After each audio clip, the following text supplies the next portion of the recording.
Forgot my mic's on here. All right. So, welcome to boot camp. I've spent like the last 2 hours making videos, and I've made any. Like this has been great. Every time I record all this, I get out and I'm like, I went to I explained too much, blah blah blah, and it was pointless. And so the idea of this is to be simple, straightforward, to the point. Okay, calling it boot camp. This is a simple guide in saying, hey, do these things, test them, and don't half test them. Test them until you get better. Okay, use them, implement them in how you play until you get better. All right. So I'm going to start with, before you get out there and start playing airsoft, what do you want to do? Well, you want to get a gun. You want to get an optic on your gun. And you want to get a mask. Okay, a good mask. I recommend a good mask over a good gun any day. Okay, I don't even care if it's like a cheap, like this is $100 gun, oh, but I could have got a $200, $300 gun. Like the average is fantastic, right? I'm sitting here like, when your mask fogs, doesn't matter how good your gun is, how many attachments are on your gun or what have you, you're now useless because you can't see. Your mask is fogged.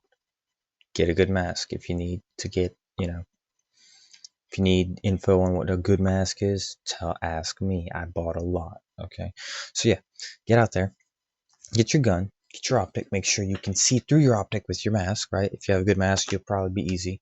I have a extended mount, like right here and here, okay?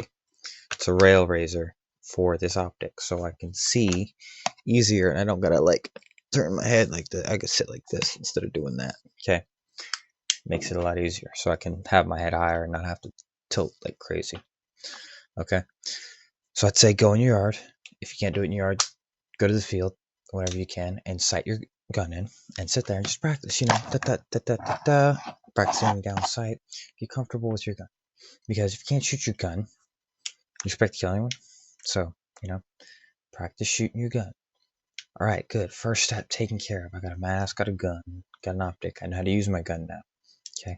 I've sat there and I shot. All right, I got the scroll mag. Okay, so I sat here, and whenever I scroll, I like to put it across the front of my chest, scroll from underneath like so.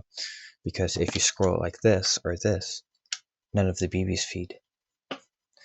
And so, yeah, I've seen a lot of people just like, doot, doot, doot, doot, doot, doot, and they've got no BBs still. So, yeah, practice scrolling your mags. If you got like I do, it's mid, high cap. I think it's high caps. I'm not sure. I keep calling them the wrong name. It's mid or high capper. Anyway, it's spring loaded to where you don't have to scroll it. It's 120 rounds. If you have those, practice reloads, run out of ammo, click, put the next one in, click, You don't need to shoot a full mag to practice reload. You can shoot 3 shots, or even fake shoot 3 shots, and just put it in the back.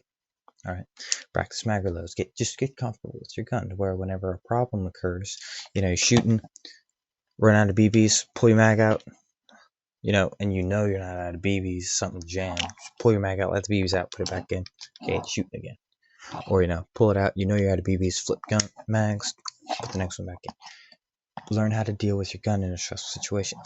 Oh shoot, it's shooting low. You put it down, mess with the hop up. Put it on your belt, pull the rail back, mess with your hop up. Make it go a little bit higher. Ah, that's better. Okay. So get comfortable with your gun. Learn to be efficient with it. If you can't use your gun, how do you expect to kill anyone? Now, of course, if you're a hobbit, right? I'm not going to say small people. I'm going to just say hobbits because, if you're a hobbit, this gun's your size. You're not going to be able to run with this thing. You're not going to be able to perform very well with this thing. You want to get a smaller one, It's not your size. Matthew's got one. That's why we let Mark use a riot shield. That's his size with a little pistol. Because he can't carry half the guns. All right? So hobbits want to get guns their size. Nothing too heavy. If it's this big, this is a metal gun. This thing is heavy, all right, with the optic and the razor and everything. I got Saul's gun just like this, and I thought it was a polymer, cheap, light one. I thought it was the light ones I've got. I was like, dude, John Paul, your polymer one's so light. or Saul. Yeah, Saul. I thought it was Saul's, and it was Jean Paul's. Jean Paul's like, that's mine. It's not Saul's. It's metal. I was like, my gun's heavy. He's like, yeah, no joke. Okay, get a light gun at least if you're gonna get a big one. All right, so you can run around and be mobile with it. And so yeah, all right. Now you got your gun. You can shoot it. You can move with it. Right. You found out what you like. If you like a pistol for close quarters, if you like a shotgun or AR or sniper. If you like a sniper, you're not going to be running. You're going to be camping. Common, you know. I don't camp though. I run. I run it anyway. That's what I like to do. And so, okay. Now you got your loadout set up. I like AR with scope. Possibly zoom scope if you're blind like me. Okay. I need everything zoomed in because I am a blind person. I got, if I lose my glasses first thing in the morning, I'm walking around like this so I can see stuff. Okay. Like this, a lot of things are blurry. I'll end up doing this sometimes where this eye turns in. I'm a blind one. And so make sure your loadout complements you and make sure it covers up your flaws as best as it can. Some loadouts can't cover up your flaws. Sometimes you're just stuck. Then we get to the next step. Your teammate. Your teammate might be able to cover your flaws. Okay. In general, you got like 5 people on your team, 4 or 5 people. Okay. There's no reason that y'all shouldn't be working together. You split up. Let's just say there's 6 people. 2 go on the side of the field. 2 go down the middle, and then these 2 go up the right. The 2, each pair should know each other a little bit, know how to work together a little bit. If I see the dude is with me, he has a sniper, right? If it's Saul, I'm gonna run faster and harder than him so I can distract. Okay, I'm not even trying to kill. I'm actually just trying to distract. Why? So he can snipe them. They're not gonna expect to be shot with a sniper with just me sprinting at them. If Saul stayed back and got in cover, right? You gotta, think of what's next to you and how to use it to its full extent. Okay, now if me and Saul went up middle, I'm sprinting straight to the fort, right? Get it cleared out. All right, Saul, come on up. He gets in the middle and he can now snipe on the rights, whatever side he's comfortable with, and just slowly take out people while they're in fights with, let's say, John Paul and Pat went up left, somebody else went up right. He can now snipe people that are in the fights over there because he's got a long range gun. And I'm protecting him in the middle, Figure out what your teammate's using, complement how he plays. You don't need to be in charge of him. Okay?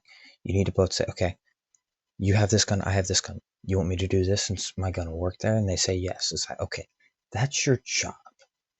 You didn't demand it out of them. You didn't come say, I'm the leader, you're going to follow me. You said, I can do this. Would you like me to do that? So, and try and support you so you can have an easier time with your gun. They say yes. Teamwork. And the more you do that, the more it's natural and you can work together and perform better, right? Me and John Paul work together. I say, hey, you're this. Okay. He knows not to question me. When I say do this, he knows it's the best case scenario situation. Whether I risk myself or I risk him based on the situation. If I know this is my best environment we're about to get into, I'll let him risk his life. If I know he likes this environment, I'll risk my life. Know your teammate and their strengths and weaknesses. It's very important. And know your own. It's key. That's what we're getting into next. So yeah, great. You got a teammate. You can work together. You can communicate. Don't demand anyone follow you. Okay? Be a humble servant and say, hey, how can I help you? When you helped enough people, they all become dependent on you, right? If you become a good, helpful servant, they actually depend on you. Because people also do. They also depend on the leader. So if you say, hey, I can take care of this, okay, and you take on a leadership role when you've been the servant, say, hey, I can take care of this for you. They can depend on you, and now you can slowly ascend into leader role. That's why I get stuck as the leader. I didn't expect that. It's not what I was plotting, like, oh, I'm learning everybody so I can lead them. No, I'm like, I want us to do well. Let's work well together. And now, when it's serious, everyone's like, Austin, what's the plan? When the 7 rest buckets are in the spawn, they're like, Austin, what are we going to do? There's no, who wants to be leader? Austin, what are we doing? And me and David look at each other. You gonna do that? All right, me and Saul, whomever. You gonna do that? Yeah, okay. full cooperation, because I've worked with each of them individually. Well, except for maybe Gavin. We haven't played much because he doesn't play often. But we all worked individually where they trust me. They can depend on me. So compliment others so they can depend on you. And after so long, it's like, okay, he's good at problem solving. He saw my strengths and weaknesses and compensated them. He will be a good leader if he knows all this. I mean, that's what you need to do, right? It's my way of doing it. There are other ways of being a leader. Some are just tyrants. Some are whatever. You demand it. And whatever. I get it thrown on me because no one else feels like doing it. So, what have you. Lately, though, it's just like, hey, y'all go with each other. We'll go do this thing. Okay, we have to do our plans because there's no one really to. They aren't working together on the other side. They all look at each other like, if I try doing them, telling them to do whatever, they're going to get mad and not listen anyway. So I'm just going to do my own thing. Everyone goes solo. When there's 3 duos out there, 2, 2, and 2, all working together saying, okay, let's go. Let's go, bro. Go and demolish y'all. All right.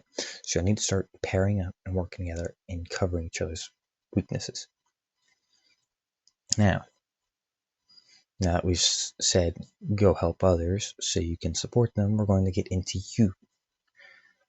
Figure out, we already got you your gun, what range you like to fight in, but figure out what will kill you the most. What do you, when you're doing these things, you get your gun, you say, okay, I like this play style, and I can help this person with my strengths. After playing so many games, you're going to find a consistency to how you die, hopefully. My consistency in seeing most of you die is that you were terrible at finding cover. You run behind a tree, yay big, right? You need to get good cover, get good positions, and make sure you have the speed and stamina to make it there to where it's halfway. You're not just and walk in and you get shot. No, get there, look, okay, what's going on? It's a situation, deal with it. Can't be clueless when you're rushing up alone. Okay. You need to sit and think, what kills me most? I know what kills me most. I don't know where the enemy is, and they kill me. Aside from that, I rarely get into one-on-ones anymore to where I lose. Even going against the other rust buckets and the other players that are considered on rank with me, if I find you and we're going to one-on-one, chances of me winning are higher than yours for the most part. John Paul, he's hard to fight sometimes. He's like, we're on this par. It's both 50-50 with each other. Pat, same thing. Saul, he's easier to beat than them. You move around so many times and he gets stressed out and just does something off the rails and gets himself killed. So figure out your weaknesses. It's important. It's not just going to be easy overnight. You're not going to be like, oh yeah, this one time I got shot in the side, so I just need to watch my right. Otherwise, I'm perfect. No, you're not perfect. If anyone's going to be perfect, it's not me either. I don't know who. All right, but no, you got to sit and think after multiple games. What is killing you the most? Okay, let's, because if you play 30 games, in 10 of those games you got shot from behind, and then you found another 20 ways to die for the rest of them, make sure you check around, be more aware of what's around you. Take a look. When your teammates are shooting over there, definitely, look. I do that because if I see my teammate die, I now know someone's about to rush him over there and I can sit and wait. Okay? You got it. Okay? So, basic, if I'm going to watch this video and I might come out with part 2. It's going to be pinned in the description. So recap before, I hit my 15 minutes. Get your gun. Get the gun you like. Sight it in. Get used to it. Get out there and find a teammate that you can work and cooperate with. And when you're, after helping them for so long, ask them what you think, I talk to Saul and say, what do you think I do that gets me killed? If he watches me get killed, if I can't think of it, maybe he's seen it. He can assist me. Ask the person you're helping what gets you killed the most and try and find what you do that, kills you. Try and learn yourself better and other people better. So yeah, get your gun, get out there, learn what you're dealing with and how to deal with it. So That's about it for now. See you on the battlefield. Good luck.